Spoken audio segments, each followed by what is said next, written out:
Olá, boa noite a você que nos acompanha pelo Sistema Canção Nova de Comunicação. O programa Em Pauta vai conversar hoje sobre um tema muito importante, as canonizações de João Paulo II, João 23 e, claro, já do nosso São José de Anchieta. É uma oportunidade aí, às vésperas das canonizações de João Paulo II e João 23, de conversarmos sobre a vida dos santos, de conversarmos sobre esses processos de canonização, de conversarmos sobre o Brasil, que vai aumentando o número de santos aí nos nossos altares. Então, realmente, muita coisa boa para a gente conversar nessa noite. Falamos aqui diretamente de Belo Horizonte, que é o endereço da TV Canção Nova, aqui em Minas Gerais. Estamos na Avenida Isabel Bueno, número 400, no bairro Jaraguá. E aqui o nosso querido Frei Antônio Moser, doutor em teologia e, claro, também diretor-presidente da Editora Voz, companheiro aí de tantas jornadas. Boa noite, Frei Moser. Muito boa noite, Padre Hamilton. Boa noite a todos os telespectadores. Vamos falar dos nossos telespectadores, que eu acho que são todos santos e santas. Tá certo, Frei Moser, é isso mesmo. E para nos ajudar nesta conversa aqui, chamamos alguém assim, além da capacidade intelectual, mas que tem uma ligação muito estreita com um dos novos santos da igreja. Estamos falando do Beato João 23, que já, nesse final de semana será canonizado pelo querido Papa Francisco. Aqui conosco já, retornando ao Em Pauta, o nosso querido padre Otávio Juliano de Almeida. Ele já fez o seu mestrado, agora já está no doutorado e ainda consegue ser pároco, pois é, da paróquia Bem-aventurado João 23, em breve vai ter que mudar o nome da paróquia, não é? E participa com a gente no programa dessa noite. Padre Otávio, boa noite, seja uma vez mais bem-vindo ao Em Pauta. Boa noite, Padre Hamilton, boa noite, amigos do Em Pauta. É uma alegria retornar, justamente nessa ocasião em que não somente eu, mas a paróquia toda vive essa alegria da canonização de João 23, que foi realmente um grande presente do Papa Francisco para todos nós. E esse câmbio se dará da beatificação para a canonização? Será de paróquia Bem-aventurado, passa a ser automaticamente Sim, exatamente. São João 23, nós vamos receber no dia 11 de maio, Dom Valmor, que irá lá fazer a leitura do decreto e a sua palavra amiga nessa ocasião tão importante. Tá certo, olha. E para você que em casa está se antenando, talvez até não, por acaso, não sei, não é? Não esteja sabendo dessas canonizações e quem sabe até do nosso São José de Anchieta, então acompanhe conosco nossa matéria de abertura. Estamos vivenciando um momento curioso, a canonização de dois papas, João 23 e João Paulo II. O processo de canonização de João 23 demorou 52 anos. Já o do Papa João Paulo II foram apenas 9 anos. Outra canonização desse período é a do Padre José de Anchieta, que demorou mais de 4 séculos. Mas por que alguns processos demoram mais e outros menos? Quais são os pressupostos e os passos para que uma pessoa seja proclamada santa? A Igreja sempre seguiu o mesmo ritmo para as canonizações?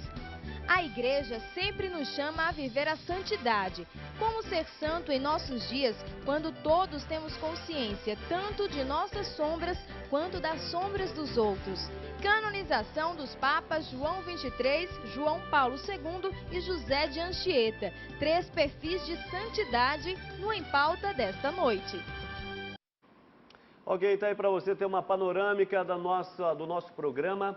E é muito interessante o seguinte, você diz, bom, santo, santa, canonizam-se homens, mulheres, até mesmo crianças, vamos conversar também sobre isso, mas esta terminologia santos, claro que a Sagrada Escritura já contempla, se fazemos uma rápida abordagem ali no livro do Apocalipse de São João, ou no finalzinho da Bíblia, vamos encontrar João falando a respeito dessa multidão de homens e mulheres diante do Deus Todo-Poderoso e assim chamados santos. Frei Moser, acho que em termos de definição é muito bom para a gente começar a nossa conversa, que afinal das contas, em termos de definição, um santo, uma santa, santos da igreja.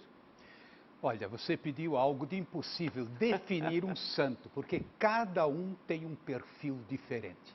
Um São Francisco, um Santo Inácio de Loyola, os dois são santos, mas são perfis, espiritualidade diferente. E eu acho importante isso que a gente chame logo a atenção. Então não há um modelo padrão de santidade. A santidade é seguir os passos de Jesus Cristo, E como foi feito na chamada, muito bem a colocação foi feita, nesse sentido, as nossas luzes e sombras, o fato de você estar reconhecendo que tem sombras em você, não significa que você não seja santo. A rigor, diríamos, todos os que seguem o caminho de Jesus, consciente ou inconscientemente, são santos. Agora, claro que nem todos serão proclamados santos, porque nem teria como, né? E outra coisa importante, você se referiu ao Apocalipse, é exatamente, eu vi uma multidão incalculável, vinda de todas as raças, línguas e povos, não tem distinção. Os santos estão em toda parte, como as sementes do verbo, não é? As sementes do verbo estão espalhadas por toda parte. Assim também a santidade. Tá certo, Primor. E no caso específico desses três santos, não é? José de Anchieta já canonizado e João Paulo II e, claro, João 23 em processo de canonização, já beatos, a gente fica a se perguntar, não é verdade? Você que está nos acompanhando, talvez que, quem sabe, não tenha tanta experiência desta linguagem canônica ou de igreja propriamente dita, fica a se perguntar, mas quais são os passos, não é? O processo, como é que se dá isso hoje e também como é que se deu isso ontem, ou seja, como que era isso antigamente? Eu quero passar essa pergunta ao Padre Otávio. Por favor, Padre, esses passos, não é? Que faz com que pessoas que realmente viveram virtudes, dons, carismas, cristãos que deram certo e que chegaram finalmente aí à glória dos altares. Como é que é feito esse processo? Muito interessante essa pergunta, Padre Hamilton, porque as pessoas às vezes não conhecem essa realidade e a igreja tem uma seriedade muito grande a respeito disso. Primeiro, a palavra canonização, a gente precisa compreendê-la como colocar no cânon. Cânon da igreja significa a ordem, a oficialidade, aonde por causa dela a igreja autoriza que o mundo inteiro proclame aquela pessoa como santo. Colocar no cânon não significa privilegiar, mas significa oficializar, tornar algo que a igreja pode dizer. Esse nome, essa pessoa, essa história, essa biografia, essa santidade é modelo para todos. Os passos são, primeiro, uma pessoa que tenha vivido em determinado lugar, com fama de santidade, seja leigo, seja clérigo, seja criança, jovem, adulto, ela gera uma devoção, um sentimento, uma comoção diante das pessoas. Então, o bispo local faz um pedido. Esse pedido sendo aceito, é nomeado um postulador, que na grande maioria das vezes é um padre ou uma religiosa, mas também não é proibido que seja um leigo, geralmente formado no direito canônico. Então, essa pessoa é chamada servo de Deus, é o primeiro passo. Começa, portanto, da parte do postulador, uma grande pesquisa a respeito das virtudes heróicas daquela pessoa, onde ela viveu, sua família, sua história, o contexto, fatos extraordinários e também os ordinários, ou seja, os comuns, porque a nossa santidade também se dá na vida comum. É um processo de investigação que pode culminar, então, numa terceira etapa, onde a pessoa é chamada de venerável, ou seja, aquele que pode ser venerado. Continuando esse processo, que ganha uma complexidade maior, porque então a Congregação da Causa dos Santos vai nomear uma segunda pessoa para poder fazer uma espécie de contraponto a esse processo. Então, dada a comprovação e a verificação muito criteriosa de um milagre, então o outro passo é a beatificação, onde aquele candidato a santo, religioso, leigo, homem ou mulher, então ganha o título de bem-aventurado ou de beato. Dado então o último passo, a necessidade então de mais um milagre para que então o processo se conclua com a chamada canonização. Então a veneração deste nome, dessa história, dessa pessoa, ganha então um caráter de universalidade. Em toda a terra, em todo lugar onde estão os católicos, esse nome, essa história, essa pessoa pode ser chamada de santa. Isso é uma formulação um pouco mais atual, um pouco mais contemporânea, né?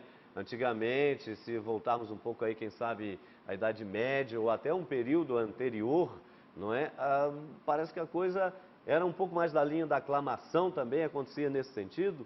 não é? A voz do povo, voz de Deus, um pouco nesse sentido? Bastante nesse sentido. Se nós pegamos os 4, 5 primeiros séculos da igreja, o martírio, que era o derramamento de sangue, o sacrifício no nome de Jesus, por causa de uma virtude heróica, pela defesa da fé, naturalmente aquela igreja nascente já venerava a história e o nome daquele santo ou santa, exatamente pelo fato da sua virtude heróica de dar a vida no nome do Senhor. Mas a história talvez mais conhecida e o nome mais conhecido das pessoas dessa questão de não ter esse processo todo delicado, seja de Santo Antônio. Sim, eu fui verdade. pároco em Santo Antônio, aqui perto em Sabará, e logo quando ele morreu, as pessoas dos lugarejos onde ele passava já gritavam: o santo, o santo, o santo, o santo. Algo que talvez seja um pouco parecido com o que aconteceu com João Paulo II. João Paulo II. Eu me lembro, eu estava lá na ocasião e após a Santo homilia súbito. do Papa, do cardeal, até então cardeal Ratzinger, aquela praça com mais de 500 mil pessoas, claro, ao redor quase 1 milhão, gritavam santo súbito, né? Santo já. Exato. Agora, gostei da sua observação, Santo Antônio, não é? Por isso que os Antônios são bem acolhidos, não é? Aham. Você conhece algum Antônio que foi mau elemento? Acho meio difícil, Não me lembro. né? Tá. Mas também São Francisco, mesma coisa. Sim. Agora, gostei muito das suas colocações, apenas faria uma pequena observação para esclarecer, que seria a seguinte: nem sempre os santos tiveram fama de santidade imediata. Sim. Houve até casos de alguns que foram expulsos da sua congregação e que depois foram proclamados É o caso santos. de Madre Paulina, se não Sim, me engano. sem dúvida. Aí que está. Foi expulsa Ela- da sua congregação. E depois se verificou justamente a sua santidade na vida ordinária que ela levou mais adiante e que as irmãs que num primeiro momento, as Não irmãs que nos compreendiam. perdoem, mas é a história, hein? As irmãs que num E primeiro Santo momento Afonso? quiseram levantar a santidade de uma outra, acabou não acontecendo e as graças, os milagres, as curas, enfim, a intercessão dela pedida pelos fiéis foi aceita pelos céus e aí o processo se tornou inevitável. E salvo engano, também Santo Afonso de Ligório andou Sim. tendo uns problemas, não é, com os seus discípulos, não é? Sim, mas a que o senhor citou, Frei Moser, outros aqui, e a gente ainda tem o aspecto das crianças. Por exemplo, se fizermos memória rápida aí, São Domingos Sávio, Santa Maria Gorete, Maria Gorete, 12 anos, São Domingos Sávio, pelo menos aí, 15 entre os anos. seus 12 e 14, mais precisamente. E tinha até um lemazinho, São Domingos Sávio, muito interessante, antes morrer do que pecar, ou seja, queria ser santo, já pequenino, Dom Bosco o acolheu, e disse para ele: você quer ser santo? Sim, quero, Dom Bosco. Então, 3 coisas que são importantes. Primeiro, fazer bem todas as coisas. Segundo, ser sempre obediente. E terceiro, estar sempre alegre. Ou seja, ser sempre alegre, fazer bem todas as coisas e ser sempre obediente. Se fizeres isso, serás santo. E não é que o rapazinho levou a sério e se tornou, não é santo, talvez o primeiro santo da família salesiana, no caso depois de Dom Bosco. Mas aí, ô Frei Moser, aí ainda temos recentemente esse caso no Rio de Janeiro. Você que está em casa deve estar já sabendo, acompanhando já de algum tempo, isso repercutiu aí em rede nacional. Caso daquela menina, daquela criança de 9 anos chamada Odetinha, né? Tanto tratada com carinho, com uma dose de carinho muito grande, e que esta menina já desde a tenra idade, muito piedosa, eucarística e etc., caritativa, morreu com fama de santidade. Como é que o senhor avalia, então, por favor, essas questões, já que quando falamos de santo, nós estamos falando apenas de pessoas adultas ou idosos, mas também entra aí no rol dos santos os jovens, as crianças. Foi muito bem colocado, não é? Os mártires, por exemplo, Santa Maria Gorete, ela deu a vida, não é, para preservar a sua virgindade, foi agredida e deu a vida por aquilo. Agora, no caso de São Domingos Sávio, posso estar enganado, mas eu tenho uma lembrança de que tem uma placazinha lá no seu túmulo em Turim, quia plenus, porque ele atingiu a plenitude, apesar da pouca idade. Sem dúvida. E hoje em dia, Quanta criança, eu vejo lá no Terra Santa, pequeninas, você fica impressionado da seriedade, da maneira como rezam, da maneira como se comportam. 8 anos, 7, 8 anos. Então, nada de especial em você ter aí uma figura como Odetinha, não é? Que talvez muito cedo ela despertou intelectualmente, afetivamente e espiritualmente. Então, eu não vejo assim um grande problema. Mas, evidentemente, que é uma exceção, né? Porque normalmente as crianças são meio diabinhos, assim, né? Quer dizer, espivitadas nesse sentido. Mas quanta criança, pelo contrário, desde cedo tem assim uma atitude que a gente diz, puxa, que pessoa maravilhosa. Então, certamente esse é o caso da Odetinha e haverá outros casos. A rigor, todo batizado, ele é santo. Não é? Agora, nem sempre preserva essa santidade, aí começa. E depois também a igreja não quer agora multiplicar, não é, esses casos. Pelo contrário, como eu bem observou, eu vejo que ele observa muito bem, formado em moral, claro, né? Observa muito bem, a igreja é muito cuidadosa, não quer proclamar santo assim os montes, embora a gente vai ver João Paulo II, aí você vai explicar, né? Mas eu diria assim, não temos assim vontade de proclamar muito santo. Muitas vezes se impõe, né? Pelas circunstâncias, e outros que se impõem, por exemplo, um padre Cícero, nós estamos esperando, um Dom Romero, a gente está esperando, né? Ainda não veio, mas tudo bem. Tá ok, olha, nós vamos, só aqui o início da conversa, temos muita coisa ainda para partilhar, ou seja, essa questão, a igreja quer muitos santos, não quer, o Papa João Paulo II proclamou isso na época, né? Falando especialmente a nós brasileiros, o Brasil precisa de santos, muitos santos, e aí começamos a tê-los finalmente enquanto canonizados, mas aí a multidão de beatos que já se soma aqui no nosso país, sem contar os mártires e assim por diante. Vamos conversar sobre muitos santos, poucos santos, tempo, João Paulo II, João 23, José de Anchieta, ou seja, tem muita coisa ainda para a gente partilhar, mas nós vamos para o nosso primeiro intervalo, é 1 minuto só, é só para tomar uma aguinha e voltar rapidinho para continuarmos então a partir do nosso segundo bloco. Voltamos já!